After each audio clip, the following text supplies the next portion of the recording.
Hello, everyone. Welcome to the B2B SaaS podcast. Today we have Elliot Saporta with us. Elliot here is the founder and CEO of a company called Coriunder. Hey, Elliot. Welcome to the show. Hey, thanks for having us.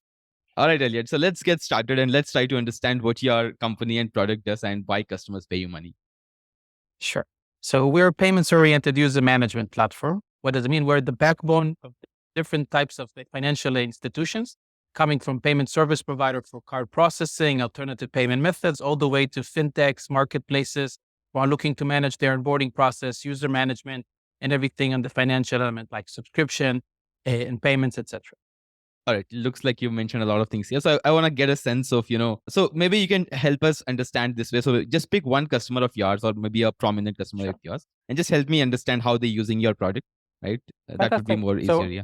I'll take a use case that's let's say close to heart. It's a fintech startup called Cosmo. Cosmo provides a alternative banking for Thai employees coming to work in Israel.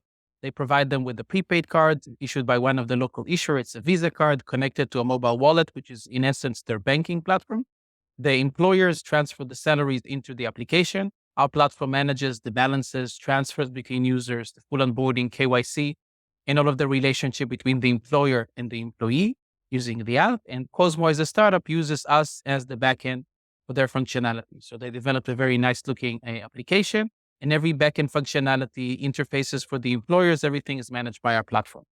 So a consolidated backend service to manage everything with payments, onboarding, etc. So let's try to understand a bit about your customers here, right? So who exactly are you selling this particular product to? Is it financial institutions who are looking for this, payment management systems, or are these real businesses who are looking for a fancy UI and all of these, systems there?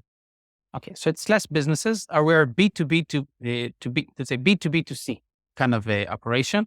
We sell to the payment service provider who are selling services to merchants, meaning businesses. And these businesses are using the platform to cater for different customers doing interactions on the platform. So if you look at Cosmo, for example, it's a fintech startup looking to build the next payment service provider for Thai employees in that use case. We have some payment service provider in the payments industry. So imagine competitors to Stripe and Square, a kind of smaller provider working with the bigger banks and trying to, let's say, introduce different merchants from different industry, which Stripe might not be accommodating or let's say easy to use in that use case. So our clients are leveraging our technology in order to sell their services onto to businesses. So can you say you're a competitor of Stripe? Can I assume that? I'm a, I'm a technology provider for a Stripe competitor. So Stripe as a Got it. whole provides services to the businesses as a consolidated both Right. license and technology. We provide the technology, our customers bring the license and start selling to the same customers that Stripe are selling to. Got it. So essentially, Stripe can use your backend to power all of their financial, whatever management systems, right? So essentially, you sell Specifically, to companies like Stripe. Yeah, something like that. Yeah. yeah. Got it. So Okay. That, specifically, Stripe has an amazing system, but yes. yeah. So smaller competitors that can't start from scratch building a technology to compete with Stripe leverage our technology. Got it. So that looks pretty interesting. So let's try to understand, your customers, your revenue as of today, right? So approximately how many customers, how many paying customers do you have on your platforms of today? Fantastic. So we started in about mid 2016. Currently have about 50 enterprise level customers. They all pay us a setup fee to start and set them up with what's called a white label, which gives them a branded look and feel of our backend system, dedicated databases in terms of segregation of the data between user to user. And then after that, they pay us a monthly minimum and transaction fee. The monthly minimum can range for the startups at around $500 a month, with a certain amount of transactions included. When you have the payment service provider can pay us up to $2,000 a month with the minimum.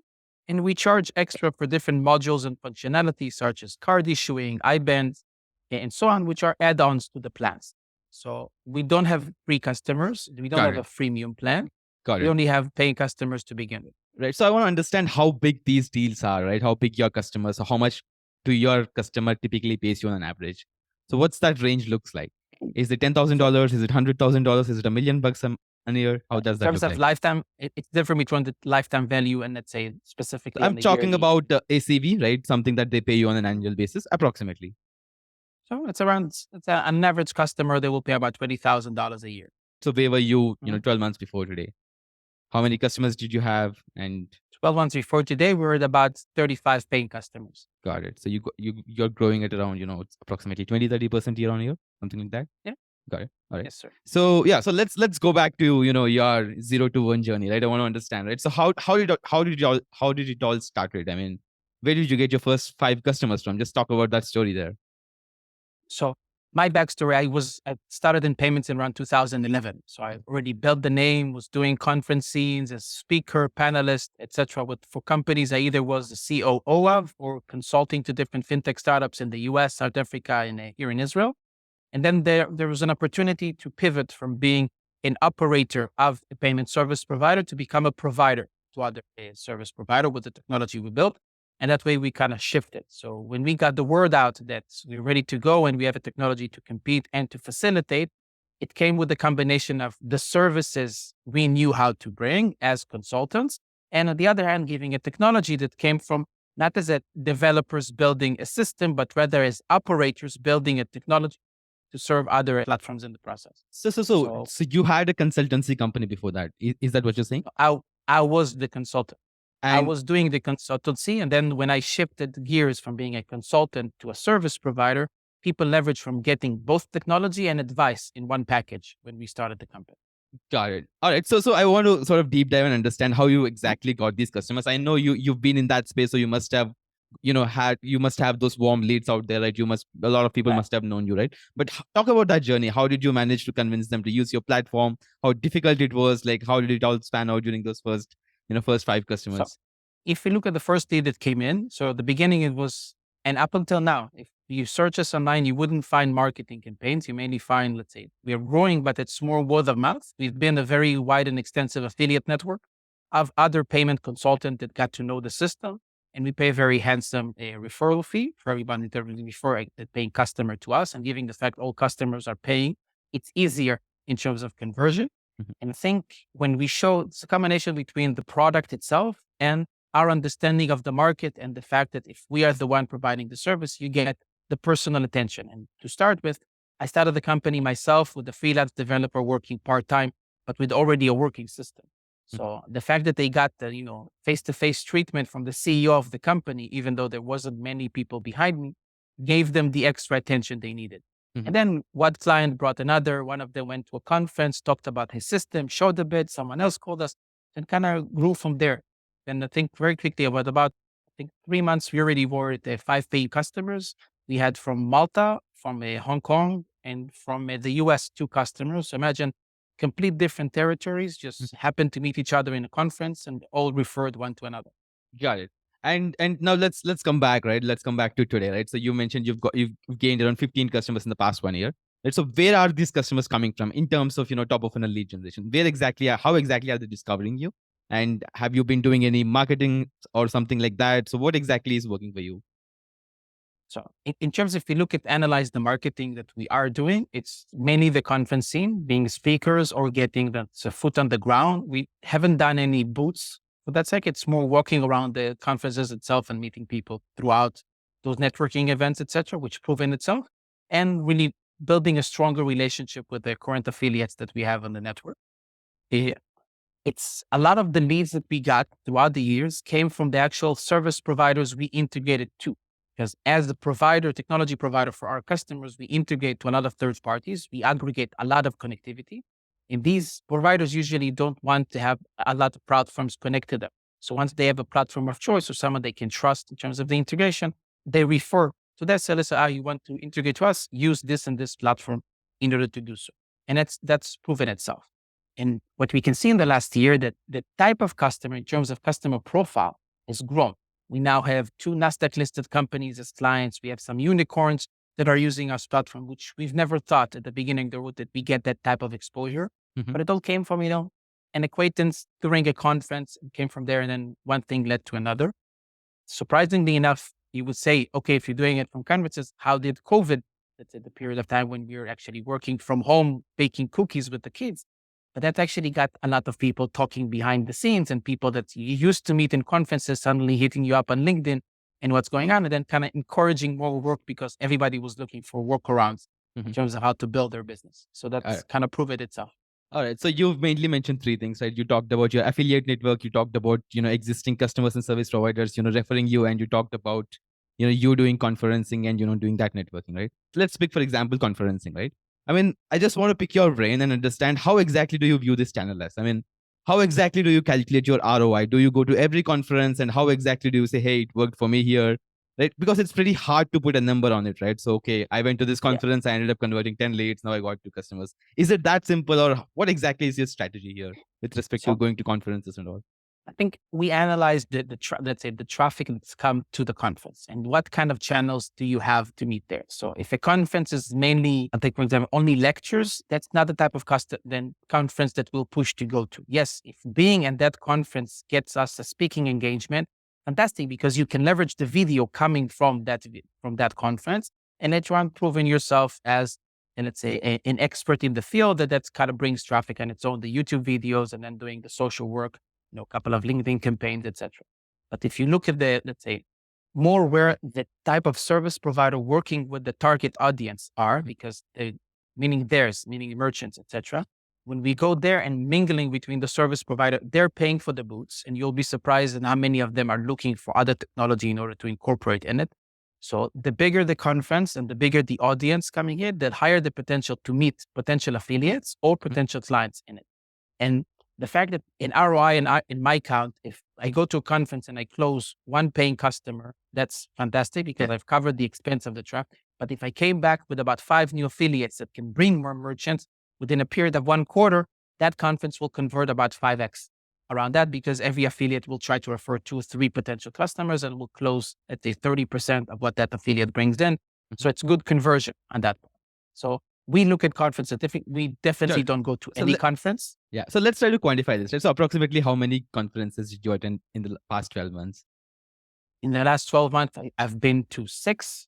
And out of them, we converted about 8 customers from those different conferences or from connection came from those Yeah, conferences. sure. So you can attribute it to that particular conference there, right? Yeah. And is it you just going out there and talking there, or is it your team going out there, having a booth or something like that? So we've been bootstrapping the company for the last 6 years. So it's not like we spent the budget. So up until now, it was me doing the conference scene. I'm going to speak in a conference in Romania about banking. So that's going to have the potential. But let's say we are starting right now in the following year, it's in 2023, we start sending my COO to some of the conferences, not to speak, but more to mingle, stuff like that, because, family obligation and some Yeah. other work. So I'm trying to take the number of flights that I'm doing. And do you have to pay them anything to basically get this opportunity to speak on those conferences? No, okay. It's pretty The other way around. Sometimes they pay for the hotels, they pay for the flights, depending on the level. There are use cases that sponsorship comes with the panel, etc., which we haven't done that up until now. We have never sponsored the conference. More connections. We spread the world with our network, so get other people to come to the conferences themselves. Yeah. The full Okay, so bootstrap approach. got it. Right. So you mentioned something, affiliate network bringing in a lot of clients, right? So like just talk to me about this network that you've built over years. How did it all start, and what sort of incentive do you sort of give your affiliates, and how do you sort of, build that network on a regular basis? Let's talk about this affiliate networking. So imagine at the end of the day, the affiliates are usually consultants to other startups bringing that. And consultants usually help each other in the process because they know how to consult you, let's say 70% of the different topics. And the 30%, they use other consultants to help them on a niche thing, not by paying them, but just listen, I have a friend, I have a client, I need a favor, help me at that. So I've always been the guy to help without having ask anything in return. And then when that consultant consults a company, it suddenly brings me on to have an advice and a conversation. And then, yeah, by the way, he's doing a technology that can help you. So building over the years, even the catchphrase, my last name is Supporta, and everybody laughs that Supporta will support you. So it's kind of that kind of network of consultant that we sometimes call to consult or even refer ourselves to these consultants, clients of ours that are looking for advice in certain niches. So you scratch my back, I scratch yours. And usually when the consultant refers the client to us, we keep leveraging the relationship with the consultant and keep pushing back and forth with the client together because there's an incentive. The client wants to see that the consultant didn't just throw him at us and just left, see that we do have a relationship with them and it's not like a one-time thing, a referral. I think right now the network, in terms of our mailing list and when we do the events for the affiliates, it's about 50 plus affiliates working with us. In general, some closer in a way that we talk 3 times a month, and actually such a brainstorming advice or brainstorming clients. And some once a quarter suddenly come out of nowhere, said, I have a lead for you, this and this, meet them here. And we try whenever there's big conferences in London, we usually meet all of them there. But then door to door, So maybe so even other how do than you see them. incentivize these, your Percent. affiliates? So our commission base is significantly higher in the market. We give 10% off the top. So whatever the client invoice pays us, Mhm. we give the affiliate 10%. There's full transparency. And Every it's affiliate it's it's gets forever, right? a portal. It's forever. As long as the client Yeah. is paying us, we'll pay the affiliate. Even if the affiliate didn't bring any more leads besides that first one, Mhm. we'll always pay for that. Got it. It gives them the motivation, suddenly seeing an incoming transfer for the commission. Mhm. Say, oh, I might have another client for Coriunder to do something with. Got it. All right. All right. So let's move forward, right? So I want to understand your conversion strategy, right? So now you've got you have your affiliates bringing in a lot of leads. You go to conferences, a lot of people discover you now they know about your company and product. Right now, what happens? Talk about the sales cycle. How do you end up converting a warm lead who just knew about your who just got to know about your product to a paying customer? What's the journey look like? How long does it take? What are the manual steps involved in there? Just talk about that process. So we usually, let's say, bridge let's say the introduction conversation, already scheduling it for about an hour. And we try to squeeze a teaser of the system during that session. And when we schedule it, we use Calendly or scheduling app. And when you schedule through there, you actually get exposed to our YouTube channel, which we launched, I think, 6 or 8 months ago, and has kind of teaser 5-minute videos across different features of the system. So by the time that, let's say, warm lead comes into doing the introduction email, he already grabbed a couple of videos to have a look at. So it kind of triggers his interest. I talk. And then when we explain about the system, what we do, we try to give a teaser for the last couple of minutes. So listen, we can talk the talk, but let me show you for a couple of minutes how we walk the walk. And that always leaves like a warm taste at the end of the conversation. And we try to finish. It's usually, let's say, about 60% of the time we actually end up sending the price proposal and draft of the agreement at the end of the conversation. The Just conversion after is that first relatively conversation, right? So you end up sending a at the price. end. At the end of it, at Yeah. the end of I mean, it's different when you get a cold lead coming, Mhm. let's say, Yeah. sign up on the website, Yeah. because for there you see it's a longer sale. But when it comes from the affiliate, he already brainwashed them Hmm. about the fact that this is the solution of choice. We know he's looking for a system, otherwise he wouldn't have spent the time Yeah. coming in. So that's why we prefer to invest, their resources on, let's say, tutoring our affiliate on the system, etc., rather than throwing money on campaign, etc. The growth is relatively, let's say, smaller because we're not spending huge amount of money on marketing, getting 50, 60 leads a month. We are getting 5, 6 qualified leads. Then we convert the majority of them in that month or the following month. Got it. So you've done this first. You had this first conversation. You sent them a price proposal and all. Right. What happens after that? Let's just say if they are willing to sort of go forward. How long does it take for them to sort of start using your product and integrating it with themselves? When exactly So, do they end up paying you that first dollar of revenue after that first meeting? so they pay a setup to begin with in order for us to even start the setup process to Mhm. show seriousness on their side. And our pricing is on the website and it's very transparent. So they see that it's no surprises. And because of that, we do not give discounts on that part. So it's not like, back and forth, I'll pay you half and sorts of that. But then once we got to a point that they sign, the urgency starts on their end. They want to be up and running as soon as possible because it's fully branded, fully ready to go when they start. So they don't need to do a lot of their end besides, pointing DNS records to our service. So we usually take about 3 days to set them up and everything and fully test the setup and schedule the training session. Now, some of the training session is done by YouTube with all the videos that I've mentioned, which is part training, part marketing. But the rest of it, it's a one-on-one conversation, either with myself or the CEO or the training staff, just because it's as much as the system is fully operational and easy to maintain, sometimes talking with the examples around the functionality helps them to grasp the system much faster. And you see them, let's say, onboarded much quicker. The ones that are using only YouTube, you see it takes a bit longer to start running. Right. The one that doing a full 1 hour session start processing within days. So Got it. that's fun to see. So let's try to understand about your churn and expansion here a bit, right? I mean, you've been here for 5 years, right? So how does your churn look like? So how often does the customer sort of stay with you, and do you have any metrics, and how do you measure that? So in terms of statistics, we do lose a customer or two a year. The main reason is they decided to shift the business elsewhere. Not not elsewhere, mainly the focus of the business elsewhere. They're not shifting to another technology provider. Besides, we can name 2 clients throughout our life cycle that moved to another provider from us, which we understand the reasons. Yeah. You can get everything right Sure. 100% of the time. But the majority of them decided to shift. The business wasn't worthwhile in terms financially, the number of merchant, number So, of but it's number of still clients, two and to so three on. customers a year, right? Something like that. If you Yeah, got around 50, yeah. so it's It's around it's easy 5%, to something like that. because yeah, because it's easy to onboard. It's Mhm. easier also down the line to say, no, but okay, I've done my Yeah. experiments. I don't want to invest more money in the business. I'm flexible enough because we don't tie them to the agreement. As much as there a term in the agreement, I've never penalized someone for asking to leave before ahead of time. Mhm. It happens that, Yeah. down the line, we did have customers that left, but came back 6, 7 months, a year after because they wanted another niche with another partner Sure, and they sure. took another label. So Talk about the expansion strategy here. So, for example, once you onboard somebody, is there a way for them to, for example, convert a $5,000 ACV customers to, say, let's say, $50,000? So, So it's mainly connectivity. So when they start, they have a set in mind on which providers they're going to work with because they had previous relationship and their clients that they know that they're going to port to the platform. But then usually we let them feel comfortable, warm and fuzzy with the provider they brought in. And then our partnership team starts pushing another provider that we already have in the network and we already integrated and we see that is working nice with other clients.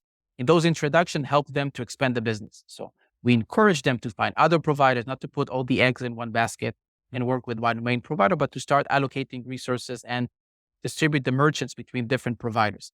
That gives them the ability to scale. And when the no, customers no, I'm scale, talking we about scale with them. I'm talking about them paying you a lot the second Exactly. year. We charge per transaction. The minimums it's nice to start with. We want the customer to process as much as possible. Mhm. The more they process, the more they pay us. All right. So If the you are customer stays around, Yeah, yeah. So you're yeah, sorry, inclined to go ahead. grow their business so that your deal size goes up, right? Exactly. And do you also Yeah. do any feature-based upsells? Yes. So that's what I talked about in terms of the modules. And when they expand the business, suddenly they consume more services.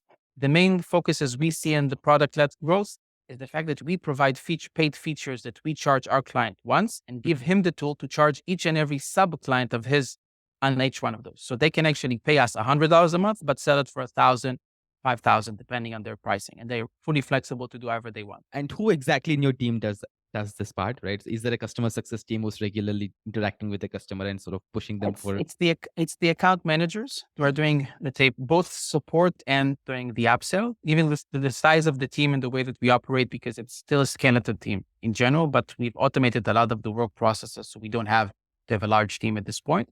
So they do a lot of the day-to-day activity with the client, and then when they see different issues, they suggest some of the paid features, and say the cost to the benefit is just, let's say, ridiculous. It's $50 and you can make 5,000 on the Right. merchant side. So let's talk about this team, right? So how big is your team and how many folks doing what as of today?